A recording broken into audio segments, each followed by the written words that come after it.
নমস্কার, আমি অপর্ণা। তোমরা দেখছো ব্লগার অপর্ণা এই চ্যানেলের পক্ষ থেকে তোমাদের জানাই অনেক অনেক অভিনন্দন আর আন্তরিকতা। তোমরা কেমন আছো? আশা করি তোমরা ভালোই আছো আর আমিও বেশ আছি, আর আশা রাখছি ব্লগটি ভালো লাগবে। তাহলে চলো, আমি আজকে আমার ব্লগটি ছেলে মেয়ে হাজব্যান্ডকে দিয়ে শুরু করলাম। তো দেখো, হাজব্যান্ড সকাল সকাল ছেলে মেয়েকে খাইয়ে দিল, খুব বায়না করছিল তাই। আর তারপরে ওর টিফিনগুলো প্যাক করে দিয়ে দিলাম, যেহেতু সারাদিনের মামলায় চলে যায়, তো সেই জন্যে টিফিন কৌটো করে ভরে দিই ওর খাবার। আজকেও খাবারে নিয়ে গেছে ছোলা সেদ্ধ আর হচ্ছে চাল বাছা, এই আর কি ওর টিফিন। আর ভাত খেয়ে গেল।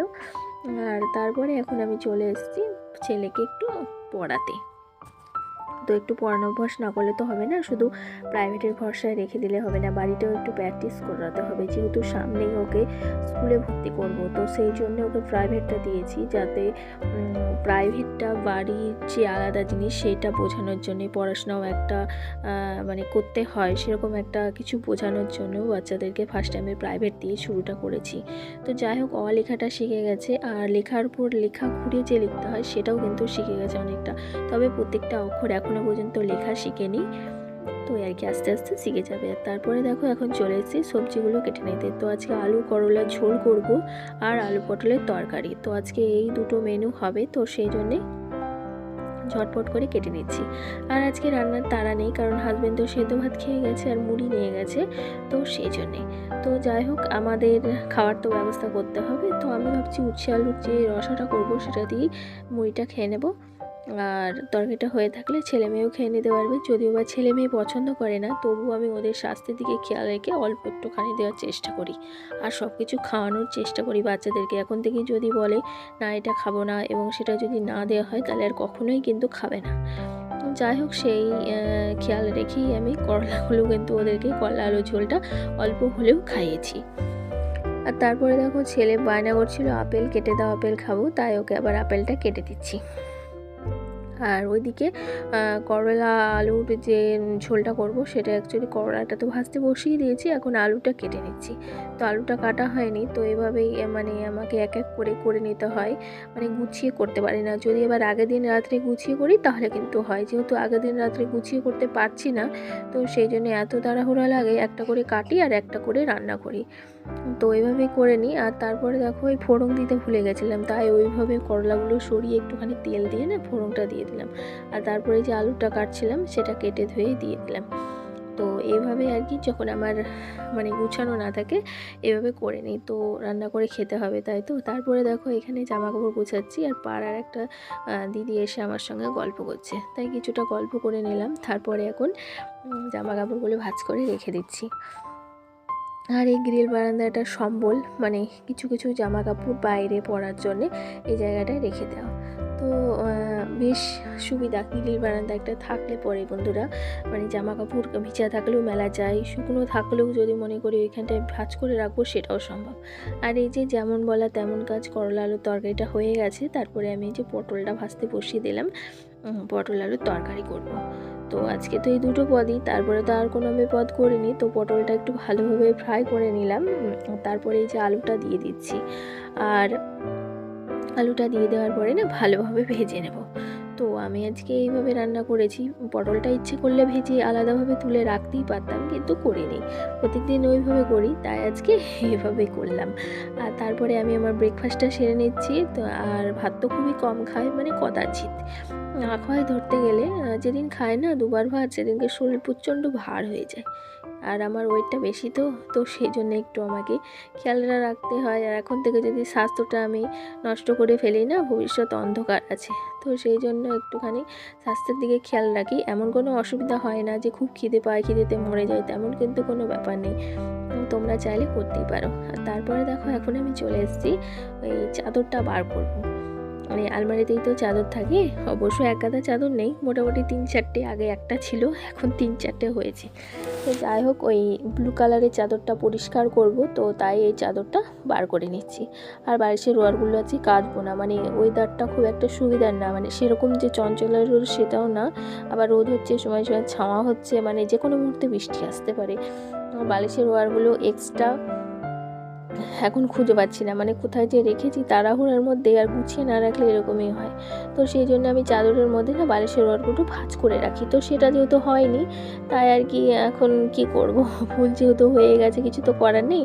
তো এখন দেখো মশারিটা খুলে নিলাম, আর তারপরে বালিশগুলো একটু সরিয়ে মেশিনের পরে রেখে দেব, আর তারপরে বিছানার চাদরটা তুলে নেব।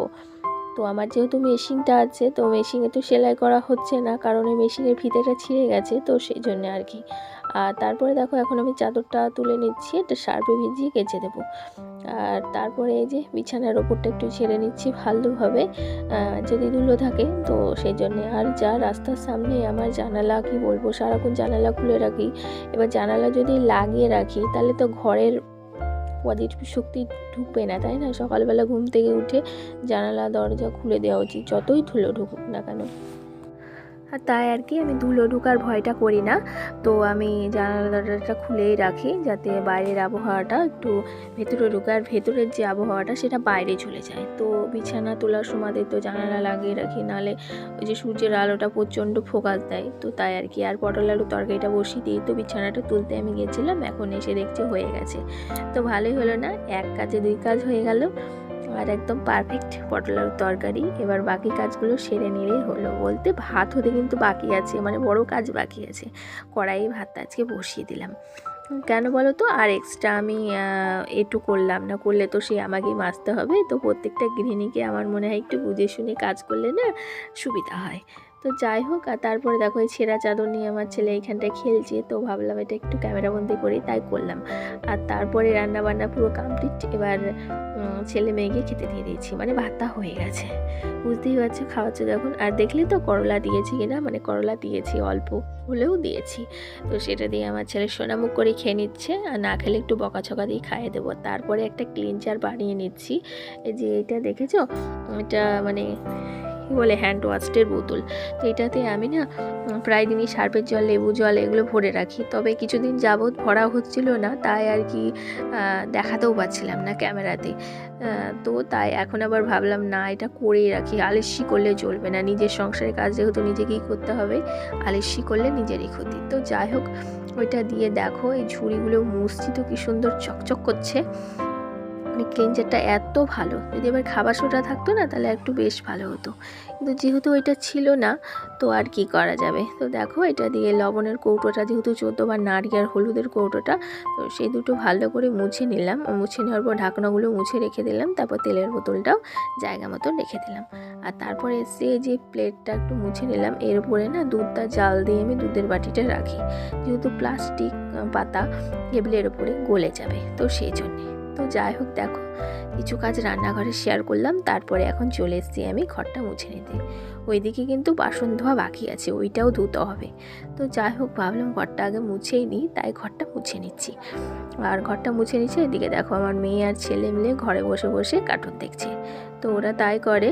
তো এখন কি করবো, ওদেরকে বার করে দিলে তো হবে না, তো ওরা ওদের মতন দেখতে থাকুক, আর আমি আমার মতো কাজ করতে থাকি।